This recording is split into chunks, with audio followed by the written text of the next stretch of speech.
नमस्कार दोस्तों, yes we can change India के इस नए एपिसोड में मैं अभय आपका फिर से स्वागत करता हूं। दोस्तों, आज मैं अपने जीवन के एक बहुत ही महत्वपूर्ण विषय पर बात करने जा रहा हूं, क्योंकि आज मैं आपको अपनी तीनों माँ से परिचय कराने जा रहा हूं। तीनों माँ का नाम सुनकर आपको थोड़ा सा आश्चर्य जरूर हो रहा होगा, क्योंकि आप सोच रहे होंगे कि एक आदमी की भला 3 माँ कैसे हो सकती है।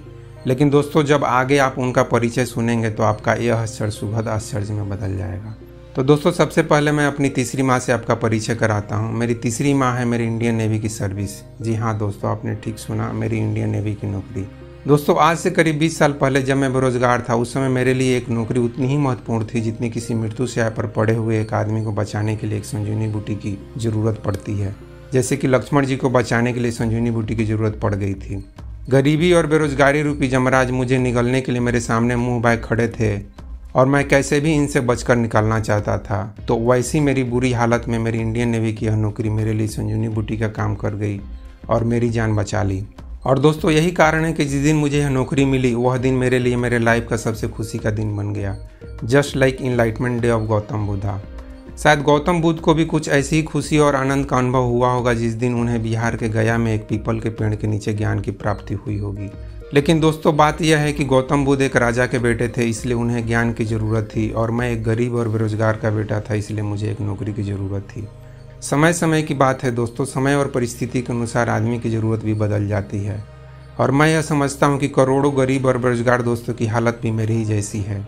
उन्हें ज्ञान से ज़्यादा इज्जत और शांति से 2 रोटी की ज़रूरत है, जिसके लिए उन्हें एक नौकरी की ज़रूरत है। और बहुत सारे गरीब दोस्तों 2 वक्त की रोटी के जुगाड़ में ज्ञान की तरफ बिल्कुल ध्यान भी नहीं देते, जो कि एक दुख और अफसोस की बात है। लेकिन दोस्तों, अगर आत्मा के अंदर होश और जागरूकता की कमी होगी तो ऐसा ही होगा। होश और जागरूकता के बिना एक आदमी भी पशु की तरह जिंदगी जी सकता है, और हमारे देश के करोड़ों लोग इस बात को साबित कर रहे हैं।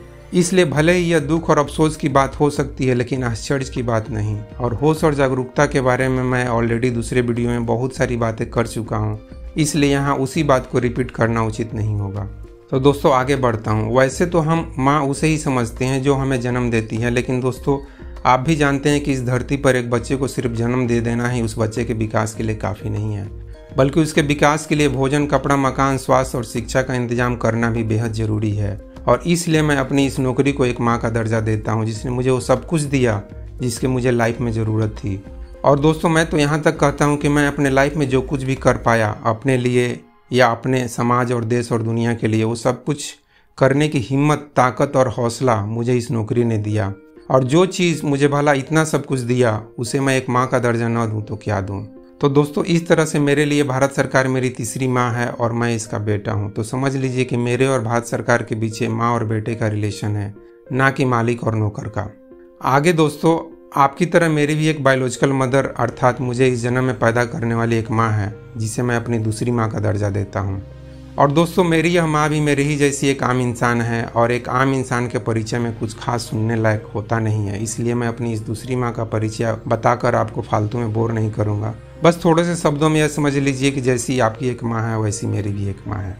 तो दोस्तों, अब आती है मेरी पहली माँ की बात। हाँ, मेरी पहली माँ बहुत ही खास है। सच कहूँ तो यह बेमिसाल है, क्योंकि मेरी पहली माँ है यह अस्तित्व या एग्जिस्टेंस या ब्रह्मांड या गॉड या सुप्रीम पावर या जो भी नाम आप इसे दे दें।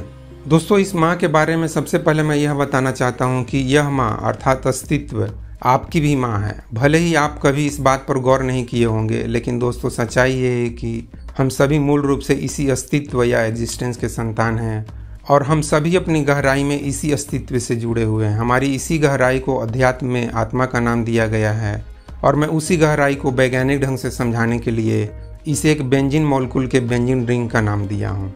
तो दोस्तों, आप भी अपनी गहराई में अर्थात आत्मा या बेंजीन रिंग में उतरकर इस अस्तित्व से जुड़ सकते हैं, और इससे जुड़कर इसके शांति और आनंद को अनुभव कर सकते हैं।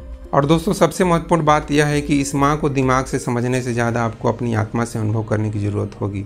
दिमाग तो दोस्तों सिर्फ साइंस की भाषा समझता है, वही mass, energy, atom, electron, molecule, cells इत्यादि, और न्यूटन, आइंस्टीन और मैक्स प्लैंक जैसे हजारों वैज्ञानिकों के ढेर सारे theory and concepts, facts and findings, जिनको अगर एक आम आदमी पढ़ना और समझना चाहे तो अपनी पूरी लाइफ में भी पढ़ और समझ नहीं सकता। लेकिन दोस्तों, सवाल यह पैदा होता है कि क्या अपनी आत्मा को अनुभव करने के लिए इतना सारा ज्ञान जरूरी है? और दोस्तों, मैं कहना चाहता हूँ कि नहीं, इतना सारा ज्ञान जरूरी नहीं है। वो कैसे, मैं बताता हूँ। दोस्तों मैं अपनी बात को ठीक से समझाने के लिए इसे एक छोटा सा एग्जाम्पल या एनालॉजी के माध्यम से आपको समझाना चाहता हूँ। दोस्तों मान लीजिए कि हमारे सामने यह सवाल है कि कोई भी वस्तु हमें कैसे दिखाई देती है।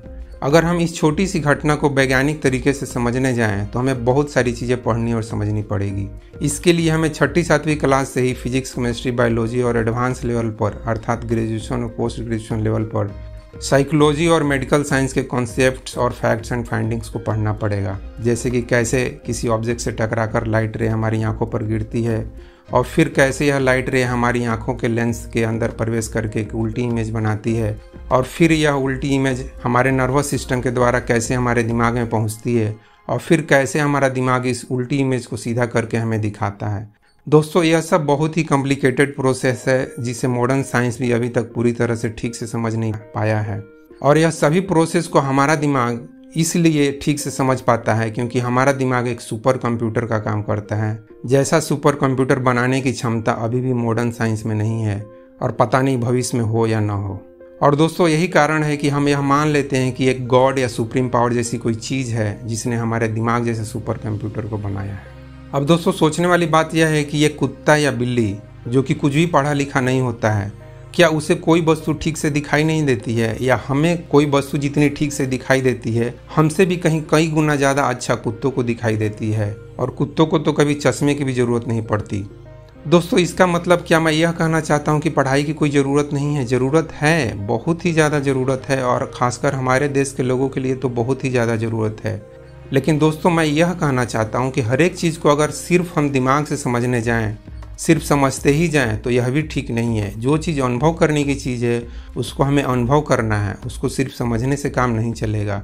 हमारी आत्मा भी ऐसी ही एक चीज़ है जिसे जानने समझने की नहीं बल्कि अनुभव करने की ज़रूरत है।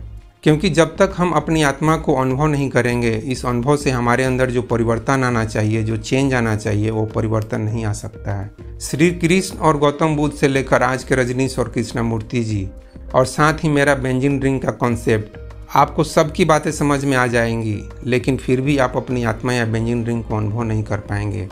लेकिन परम आदरणीय कबीर दास जी जैसा एक अनपढ़ इंसान बिना कुछ पढ़े और समझे ही अपनी आत्मा को अनुभव कर लेगा, जैसे कि एक अनपढ़ कुत्ता बिना कोई कॉन्सेप्ट जाने ही चीज़ों को बेहतर ढंग से देख लेता है।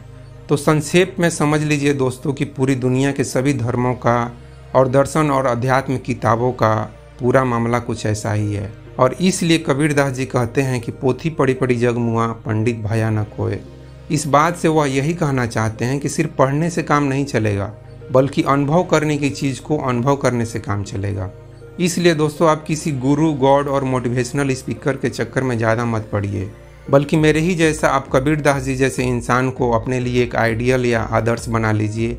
और फिर सोचिए कि जब एक अनपढ़ इंसान या मेरे जैसा एक मामूली पढ़ा लिखा इंसान इन सभी चीज़ों को समझ सकता है और साथ ही अनुभव कर सकता है और दूसरे लोगों को बता भी सकता है, तो फिर मेरे जैसा आदमी क्यों इसे नहीं समझ सकता और क्यों नहीं इसे अनुभव कर सकता? यह सवाल आप अपने आप से हमेशा पूछते रहिए। देखना आपके अंदर से एक दिन आवाज़ आएगी, हाँ तुम भी कर सकते हो, बस इसे करके देखने और अनुभव करने की ज़रूरत है।